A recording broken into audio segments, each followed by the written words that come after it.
Why did the room go quiet the moment she walked in? Not the respectful kind of quiet, the awkward kind. The kind that comes when expectations are violated without warning, conversation stalled, coffee cups paused midair, eyes flicked down, then up, then away. She stood there holding a rifle case, longer than her body. 19 years old, 5'4", hair pulled back so tight it erased any softness from her face. She didn't look scared, she didn't look eager either, just present, like she'd already decided none of this needed her permission. Someone laughed, low, disbelieving. "She's the shooter." The case hit the ground with a dull, heavy thud. That sound carried weight, steel weight, finality. "I'm Vulture 1-9er," she said calmly. "I'll be providing overwatch." The men didn't hide their skepticism. Navy SEALs, combat veterans, men who'd buried friends and dragged bodies through dust.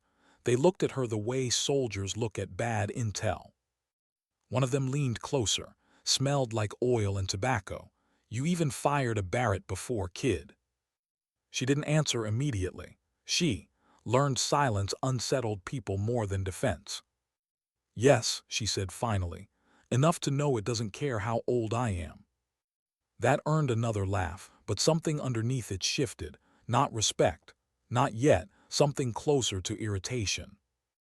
They thought she was a liability, a box checked by command, a mistake they'd be forced to babysit. She didn't argue, she never did. Because math didn't care about opinions, and bullets didn't care about doubt. She rode in the back of the Humvee, knees tucked, fingers resting against the hard shell of her rifle case as the mountains grew closer. The air thickened, the terrain sharpened.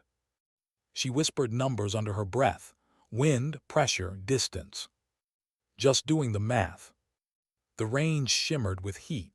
Mirage distorted everything beyond 1,000 meters.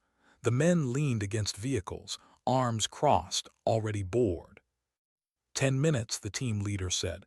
Verify 0, no warm-ups. She knelt, opened the case, assembled the rifle with quiet precision, each motion practiced, economical, reverent. They watched now, not closely but enough. The target moved, erratic, farther than they claimed. She corrected them without looking up. 1450. Silence. She breathed, settled, fired. The recoil was violent. Dust exploded around her. The rifle bucked like it wanted to escape. "Missed," someone muttered. She didn't lift her head. Impact. A full second later, steel rang. The target spun. She fired again. Impact. Another delayed clang. She stood, collected her brass, and closed the case without a word. No smile, no challenge. Just certainty. They didn't apologize. They didn't congratulate her. But they stopped laughing. That night the plan unfolded inside a refrigerated container lit by blue screens and confidence. The mission looked clean on a flat map. Entry, grab, exit. She stood at the back again. Point Zulu, they called it, her assigned position. She saw the problem instantly. The angles, the shadows, the blind spots. "This is wrong," she said quietly. They told her to follow orders. She did on paper. But she packed extra rounds, heavier ones, insurance. Because plans never survived contact with terrain, and geometry never lied. The climb was brutal, 90 pounds on a body built for less. Thighs burned, lungs screamed. The mountain offered no mercy. She slipped once, almost fell. Didn't ask for help. Pain sharpened her focus. At Point Zulu she lay prone and waited. Hours passed, heat rose, muscles numbed. A fly crawled across her lens. She didn't move. Then she saw it. A patch of earth, slightly darker, recently disturbed. She reported it. They dismissed it. Screens said no threat. She trusted her eyes more than screens. Then a man appeared on a rooftop, phone in hand, smiling. "A spotter." She wasn't supposed to shoot. The breach began. The earth erupted. The explosion tore through the road exactly where she'd warned them. The radio filled with screams. One of the men she'd climbed behind gone. The ambush unfolded perfectly for the enemy. Heavy fire from the North Ridge, a machine gun in a cave, high ground. Unreachable. "Can you hit it?" they shouted. She checked the range. Nearly 4 kilometers. Impossible. She told them the truth. Then she moved. She ran uphill into open ground, every instinct screaming that this was how people died. She climbed higher, found a ledge, no cover, no permission. The math changed. Wind howled, scope maxed out, ballistic computer failed. The shot didn't exist in software.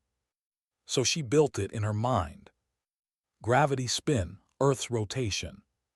She unplugged her radio. Chose physics over orders. She aimed at empty sky, at a rock far above the target, at nothing that made sense. Her heart pounded too fast. She remembered her father's voice. "Be the ground." She breathed, found the bottom of the exhale. Pulled. The recoil nearly broke her. 7 seconds passed. Down below, men ran. The gunner adjusted his weapon. Then the mountain answered. The cave flashed. The machine gun vanished. Silence rushed in like water. The impossible had arrived. No cheers followed, no celebration. Just relief and weight. She covered their retreat, fired again through pain, through exhaustion. When it ended, command demanded explanations. She offered none.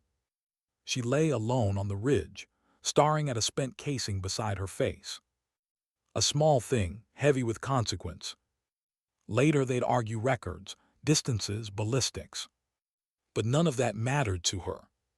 Because dignity hadn't shouted that day.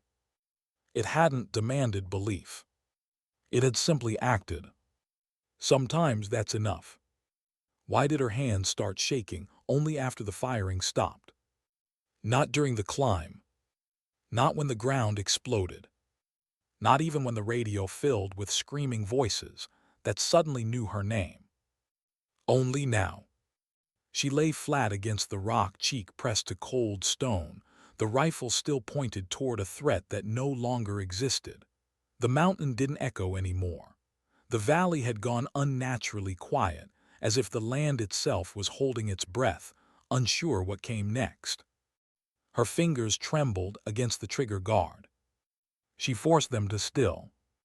This was always the dangerous moment, not the action, the after, when the body finally caught up to what the mind had been refusing to feel. She rolled onto her side slowly, careful not to silhouette herself against the skyline. The ridge offered no forgiveness. One mistake, one careless movement, and gravity would finish what the enemy hadn't. Below, green smoke curled upward like a question mark. The seals were moving. They hadn't said thank you. They hadn't needed to. Survival had replaced pride, and survival was loud. She tracked their movement through the scope one last time, counted heads, not enough, never enough. One was missing. Her chest tightened. She scanned again, slower, methodical, training over panic. There. A body dragged awkwardly between 2 others, legs wrong, too still. Ghost. She swallowed hard. She didn't know his real name. Didn't need to. She knew his gait, his patience, the way he'd offered his hand and then pulled it back without offense. He wouldn't be climbing again. She lowered the rifle. Only then did the pain hit her shoulder fully. It bloomed like fire under the skin, radiating down her arm up into her neck. She sucked in air through clenched teeth and wrote it out. Pain was information. Panic was noise. She inventoried herself. Bleeding, minor bruising, severe shock, maybe later. She could still move. That was enough. The radio crackled back to life. Someone had reconnected it. Maybe command, maybe fate. Vulture 19er report. The voice was different now, less authority, more disbelief. She pressed the transmit button but didn't speak right away. She didn't trust her voice yet. She cleared her throat.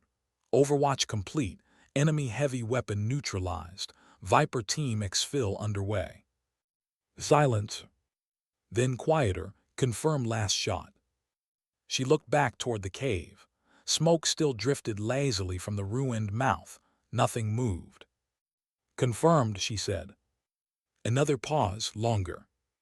She imagined men staring at screens, rewinding drone footage, scrubbing data, trying to force the world back into a shape that made sense to them. You were ordered to hold position, the voice finally said. Yes, sir. And you disobeyed. Yes, sir. No justification, no defense. She had learned early that excuses only worked on people who wanted to forgive you. She didn't know yet which kind she was talking to. Stand by for debrief, the voice said. The line went dead. She laughed once, a sharp, humorless sound that surprised even her. The mountain swallowed it immediately. Debrief. She pushed herself up to a seated position, every muscle protesting. The wind tore at her sleeves, cold now despite the sun. She wrapped her arms around herself, not for warmth, but to feel solid. She thought about her age then, not because it mattered to the bullet, but because it mattered to the men who would soon be deciding her future. 19. Old enough to kill from 4 kilometers away. Young enough to be called reckless instead of decisive. She repacked her rifle slowly, each motion deliberate. Ritual mattered after chaos. It reminded her that things still followed rules. By the time the extraction bird arrived hours later, she was empty. Not numb, just hollowed. The helicopter ride back was silent. No jokes, no side glances. The men sat with heads down, hands clasped, faces streaked with dust and something darker. No one spoke to her. That hurt more than she expected. At the forward base, medics pulled Ghost away first, then the others, then her. A corpsman pressed fingers into her shoulder and hissed softly, "You're gonna feel this tomorrow." She nodded, "I know." He hesitated, looked at her closer. "You did good out there." She didn't answer. Good wasn't the word she'd use. The debrief room was colder than necessary. Always was. A tactic, keep people uncomfortable, off balance. She sat alone at one end of the table, helmet on the floor at her feet. Hair loose now, stubborn strands refusing discipline. The officers entered together, clean uniforms, clean hands. They played the footage. Paused it. Zoomed in. Ran numbers. Argued quietly among themselves like surgeons, debating an unorthodox incision that somehow saved the patient. Finally, one of them turned to her. "Explain your firing solution." She did calmly, step by step, wind layers, spin drift, Coriolis correction, improvised elevation, human error margins. She watched their eyes shift as she spoke, skepticism giving way to reluctant understanding. Not admiration, not yet. "You exceeded known platform limitations," another said. "Yes, sir." "You took an unauthorized shot with high explosive ammunition." "Yes, sir." "You unplugged from command." "Yes, sir." The room went quiet again. Then the oldest man there spoke. His voice was tired, not angry. "If you'd missed," he said, "we'd be burying more men." She met his gaze, didn't look away. "If I hadn't fired," she said softly, "you would be anyway." No one challenged that. The decision came later. It always did. Bureaucracy needed time to catch up with reality. They dismissed her with a warning, a formal note, a threat wrapped in politeness. No commendation, no punishment. Not yet. She walked out into the sun, feeling strangely invisible again. That night she lay on her bunk staring at the ceiling, shoulder throbbing. ears still ringing with phantom echoes of the shot. She replayed it over and over. The wait, the doubt, the moment between cause and effect, stretched across 7 seconds and 3 miles of air. That was where she lived now, in that gap. Sleep came in fragments, dreams of falling, of aiming at the sky and missing the earth entirely. When morning arrived, it brought rumors. Whispers in hallways, looks that lingered a second too long. She's the one. No way that's real. They're saying it broke records. She's just a kid. She ignored them all. Until the SEAL team returned. They found her near the range, re-zeroing like nothing had happened. Miller stood there longer than the others, helmet under his arm, eyes tired, older than before. "You should have listened to you," he said. She didn't respond. "We lost Ghost," he continued, "but we didn't lose everyone." He swallowed hard. "That was because of you." She finally looked up. "I didn't save him," she said quietly. "No," Miller agreed, "but you saved the rest of us." He hesitated, then extended his hand. This time she took it. It wasn't triumph she felt, or pride. It was something heavier. Responsibility. Because once you do the impossible, the world expects it again. And next time, the margin for error would be even smaller. Sometimes strength isn't about proving people wrong. Sometimes it's about living with the consequences of being right. Why did the silence feel heavier than the gunfire ever had? Days passed, but the mountain never really let her go. It stayed with her in small ways, in the way her shoulders stiffened every morning, in how loud sounds made her flinch just a fraction too late, in the instinct to calculate distances to everything she saw. Hallway, fence line, watchtower, horizon. She returned to routine because routine was safe. Zeroing rifles, logging wind, cleaning gear until metal shone and thoughts dulled. People assumed the quiet meant she was processing triumph. She was. She was replaying hesitation. The moment before she unplugged her radio haunted her more than the shot itself. Not because she regretted it, but because she'd understood exactly what it would cost. There were lines you crossed once. After that, the world expected you to keep crossing them. Her shoulder was still taped when the summons came. No warning, no context, just an instruction to report to the operations wing immediately. She didn't rush. Rushing implied fear. Inside, the room was smaller than the debrief chamber. No screens, no maps, just a table, a recorder, and 2 men who didn't bother introducing themselves. They already knew her. "Do you understand why you're here?" one asked. "Yes, sir." "Tell us." She folded her hands in her lap. "Because I took a shot that wasn't supposed to exist." The man across from her studied her face. He wasn't looking for arrogance. He was looking for cracks. "And if we told you to do it again?" he asked. She didn't answer immediately. Because this question was different. Before, she'd acted to prevent loss. This time, they were asking if she could be used. "I'd need the variables," she said carefully. "Wind, terrain, time." "That's not what I asked." She met his eyes. "Then no, sir, I don't know." The silence that followed wasn't hostile. It was evaluative. Finally, the second man leaned back. "You don't scare easily." She shook her head. "I do, I just don't let it decide." That answer ended the meeting. For now. The mission orders came 3 nights later. Different valley, different enemy, same mistake. High ground dismissed as inaccessible. Overwatch placed where doctrine said it should go, not where geometry demanded. She saw it instantly. She argued again. This time they listened. Not because she was 19, not because she was a woman, but because impossible had a witness now. The insertion was quieter, smaller team, no jokes, no underestimation. Still, when they looked at her, It wasn't confidence they showed.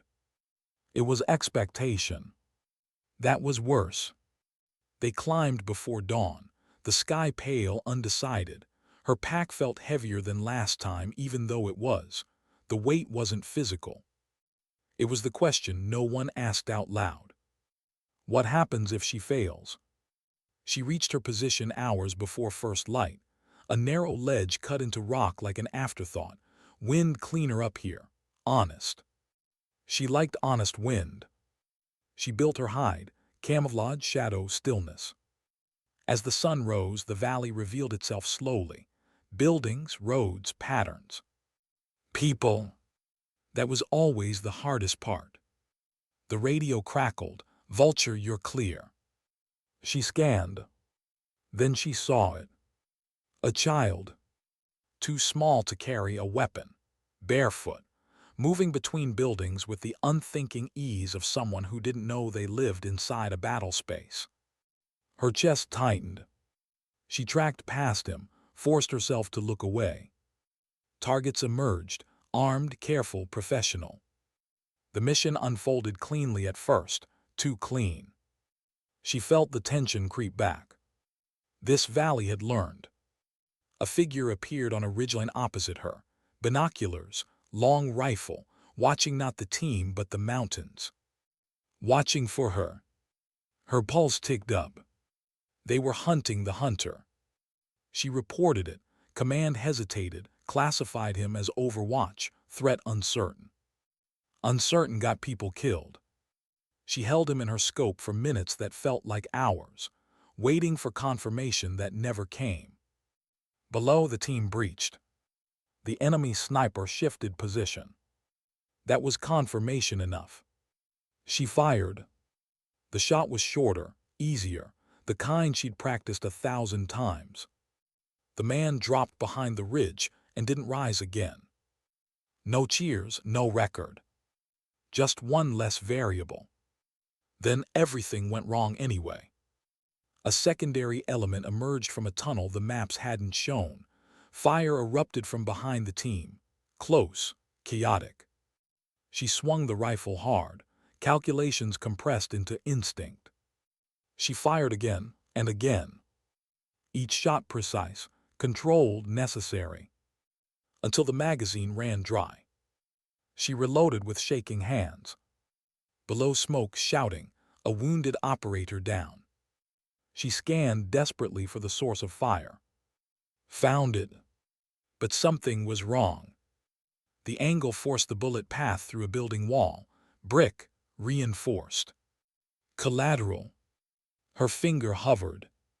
She saw movement inside, more than one heat signature. A family. She froze. The radio screamed for support, for suppression. She couldn't give it.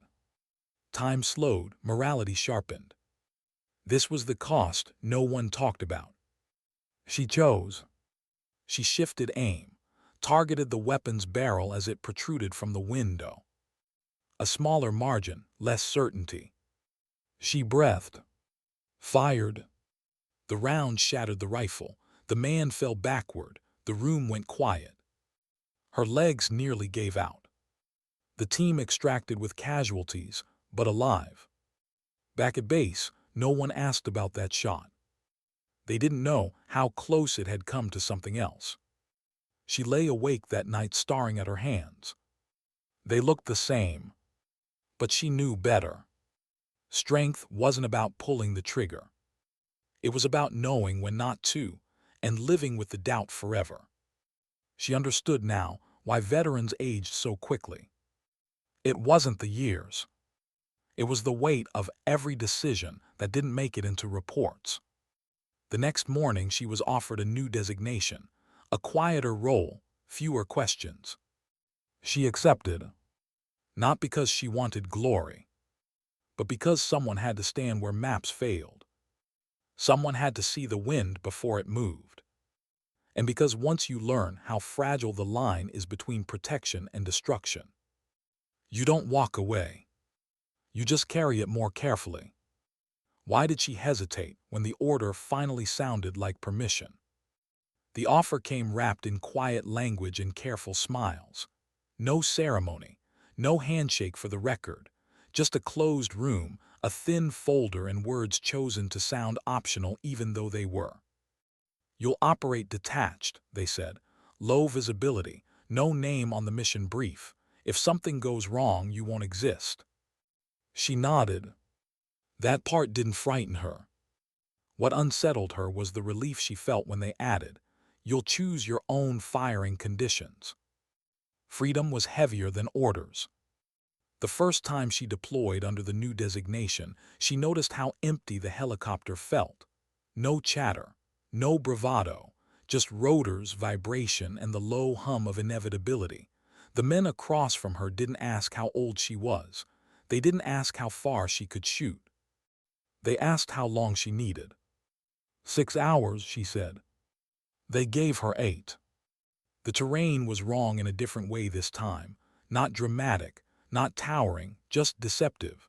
Gentle slopes that hid depth, soft earth that swallowed sound, villages that looked asleep but weren't. She moved alone. That was the rule now. She found her hide before sunrise and settled in like a shadow that had always belonged there. The rifle felt familiar, comforting, even. That realization unsettled her more than fear ever had. She waited. Waiting changed when you did it alone. Without a team's movement to anchor time, minutes stretched. The mind wandered. She thought about the people she'd already killed. Not their faces, she'd trained herself not to remember those but the moments around them. The pauses, the stillness after. She wondered how many of them had been 19 once. The target appeared late morning, a commander experienced, cautious. He moved like someone who expected death and planned accordingly. She tracked him for nearly an hour without touching the trigger. There was no rush. That was the point of her role now, to slow everything down until decisions became clear. When she finally fired, it felt less like an action and more like a conclusion. One shot. Clean. Necessary. The radio crackled once, confirmed. That was all. No praise. No discussion. Just the quiet reshaping of the battlefield. She extracted after dark, alone again. Back at base, no one looked at her twice. That anonymity was intentional. It protected them. It protected her. Or so they believed. The dream started that night.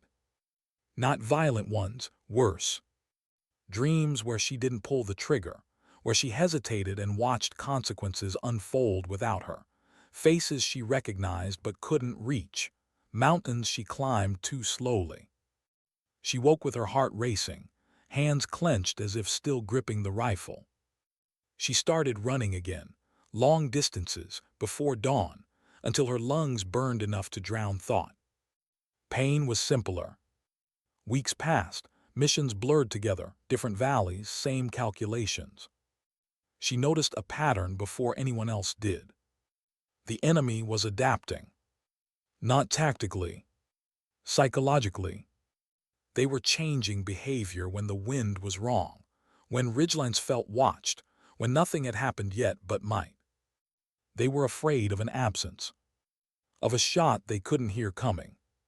She'd become a rumor. That knowledge didn't sit well with her. Fear was a tool, but it was a blunt one. And blunt tools hurt more than they helped. The breaking point came during a mission she never fired a shot on. She was overwatch for a joint patrol, simple presence, deterrence.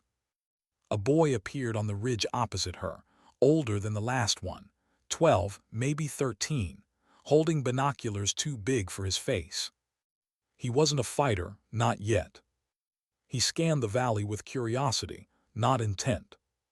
He looked straight at her hide and smiled. Not because he'd seen her.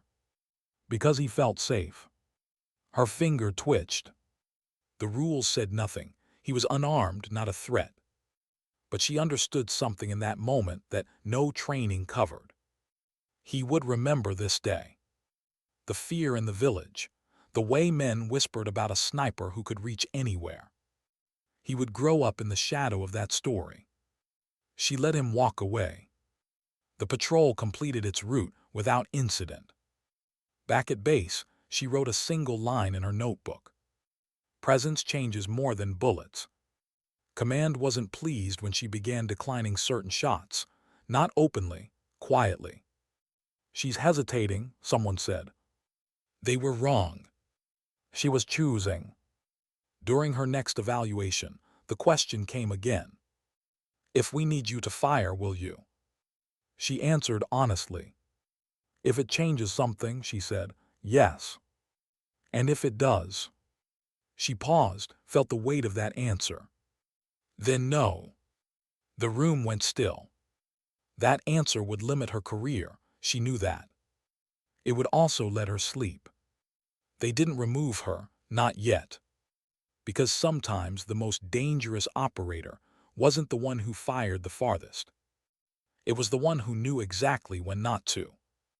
On her last mission of the season, she lay on a ridge watching a valley settle into night. No targets, no radio traffic. Just wind. She packed up at dawn without firing a single round. As she descended, she felt something unfamiliar. Peace. Not because the war was over, but because, for the first time, she trusted herself more than the role they'd built around her. Sometimes resilience isn't about enduring more. Sometimes it's about refusing to become less. Why did it feel like she was being watched even when no one knew her name? The valley was quiet in a way that felt staged, too balanced, too still. Even the birds seemed to hesitate before crossing open air, as if something unseen had already claimed it. She lay prone on a slope that didn't appear on any map, not because it was secret, but because no one had thought it mattered. Those places were always the ones that decided outcomes. Her rifle rested easy now, not lighter, familiar, like a language she no longer had to translate. The radio stayed silent longer than usual. That worried her. Silence in war was rarely peace. More often, it was pressure building somewhere else. She scanned slowly, let her eyes drift instead of snap. Movement revealed itself to patience. That was when she felt it again. The sense of being measured. Not targeted, studied. She adjusted her position by inches, let the shadow of a rock cut her outline differently, waited. Nothing. Still, the feeling didn't fade. She checked the wind, it hadn't changed. Then she understood. This wasn't someone watching her body. It was someone anticipating her mind. The call finally came through, short, controlled. Vulture hold fire, new variable inbound. She didn't like the phrasing. Clarify, she said. A pause too long. We believe there's another shooter in the area, unknown capability. Her jaw tightened. Another her. She'd known this day would come. You don't bend the shape of a battlefield without teaching someone else how to do it too. She scanned ridgelines with renewed intent, looked not for men but for absence, places that felt wrong, too perfect, too open. She spotted it after 20 minutes. A ridge across the valley, same elevation, same wind exposure, same blind angles she would have chosen. The hair on her arms lifted. She didn't aim immediately. That was the mistake amateurs made. When you rushed to confirm, you revealed yourself. Instead, she waited. Time passed. Then just barely a glint. Not a scope flash. A lens cap removed too slowly. She exhaled. Contact, she whispered into the radio. Opposite ridge, shooters experienced. Command came back sharp now, alert. Can you take the shot? She hesitated. Not because she couldn't. Because she recognized the posture, the discipline, the restraint. This wasn't a zealot or a conscript. This was someone like her. Someone who'd learned to wait. If she fired, It would be a duel measured in milliseconds and kilometers. One mistake, and one of them wouldn't stand up again. Her heartbeat slowed. Negative, she said, not yet. That answer wouldn't have been accepted months ago. Now it was. She adjusted her scope and deliberately exposed a fraction of movement. A test, a whisper. The response was immediate. A puff of dust exploded inches from her previous position. She rolled instinctively, heart hammering. Close. Too close. Whoever this was, they weren't guessing. They were predicting. The radio erupted. Vulture, you okay? Yes, she said, breath steady despite the rush. Shooters confirmed, precision at extreme range. Engage when ready. She didn't answer. Instead, she thought. If she were him, she'd expect retaliation from where the shot came from. So she didn't fire from there. She crawled downslope, slow and deliberate, moving into terrain that ruined her own comfort zone, letting go of the perfect angle. That was the hardest part. Trusting imperfection. She found a new position, worse visibility, dirtier wind, unreliable elevation. But it gave her something else. Unpredictability. She waited again. Minutes passed. Then the enemy shooter adjusted, searching for her old logic. That was the opening. She didn't take the shot immediately. She watched. He was young, older than 19, but not by much, movements efficient, no wasted motion. She wondered if someone had laughed at him once too. If someone had looked at him and decided he didn't belong. Her finger rested on the trigger. The shot would be clean. It would be justified. And it would end something before it began. She thought of the boy with binoculars, of Ghost, of the weight that never made it into reports. She exhaled, shifted aim. She fired not at him, but at the rock just above his hide. The impact sent fragments spraying, shocked him, forced movement. He rolled, broke cover, instinct took over. That was when command's second element engaged from another angle. The enemy shooter disappeared from view. Alive. Neutralized. The radio crackled again, voices layered with relief. Target suppressed. She lay there shaking, not from fear. From choice. Back at base, the debrief was tense. You had a clear kill shot, one voice said. Yes, she replied. Why didn't you take it? She considered her answer carefully. Because today, deterrence was enough. That didn't satisfy everyone. But it satisfied her. Word spread quietly. Not that she was the best shot, but that she was the one who chose when not to be. Some respected that. Others didn't. Her final mission order came weeks later. No deployment coordinates, no target package. Just a flight home. Temporary, they said. She packed slowly. The rifle went back into its case with care, not reverence, gratitude. At the airstrip, no one saw her off. That was fitting. She boarded the plane alone and took a window seat, watched the ground fall away. For the first time in years, she let herself feel tired. Not broken. Just human. She thought about what came next. Civilian life frightened her more than any ridgeline ever had. There were no clear rules there, no math to trust. Just people. And memory. As the clouds swallowed the landscape below, she closed her eyes. She didn't know if she'd ever return. But she knew this. Strength wasn't measured in distance, or records, or how many lives you took. It was measured in the moments you stood at the edge of irreversible choices and still recognized yourself. And for now, that was enough. Why did the quiet of home feel louder than any battlefield she'd ever known? The plane touched down without ceremony. No banners, no salutes, Just rubber meeting asphalt and a gentle jolt that reminded her she was back in a world where shots weren't measured in kilometers and consequences weren't delayed by seconds of flight time. She stayed seated long after others stood, watched people reach for bags filled with ordinary things, jackets, books, snacks, proof of lives that continued without calculation. When she finally stepped into the terminal, the air felt wrong, too soft, too warm. It carried the smell of coffee and cleaning solution instead of dust and metal. She almost turned back. Instead, she walked forward. Home was a small place, intentionally so, fewer variables, fewer questions. She'd chosen it because it didn't remind her of anything she couldn't carry. The first night, she slept on the floor. The bed felt too exposed, too much like a ridgeline without cover. She woke before dawn out of habit, heart racing, convinced she'd missed a call that no longer existed.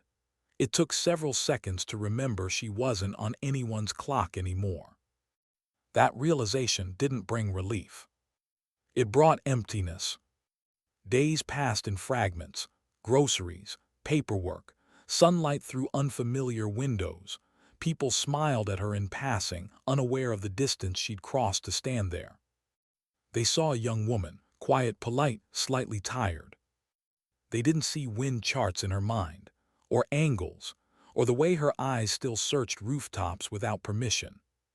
She tried to live smaller. No running at dawn, no notebooks filled with calculations, no news. But the world had a way of finding her anyway. The call came on a Thursday afternoon, unknown number, familiar cadence. "We're not asking you to come back," the voice said, "just to talk."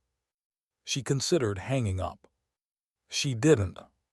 The room they met in wasn't military. That was deliberate too, neutral space, civilian furniture, soft lighting. The man across from her looked older than before, more gray, less certainty. "You changed the field," he said quietly. She didn't respond. "Not tactically," he continued, "ethically." That got her attention. "They're studying your missions, not your shots, your restraint." She leaned back, folded her arms. "That wasn't the assignment." "No," he agreed, "but it's the legacy." She didn't like that word. Legacy implied intention, permanence, control. Things she'd learned didn't exist. "What do you want from me?" she asked. He hesitated. There are others now, young, skilled, watching footage, learning numbers but not learning judgment. She understood immediately. "You want me to teach," she said. "Yes." The word settled between them. "Teacher." It scared her more than any mission ever had. "I don't belong in front of people," she said. "I barely belonged behind a rifle." He smiled faintly. "That's why you're the right one."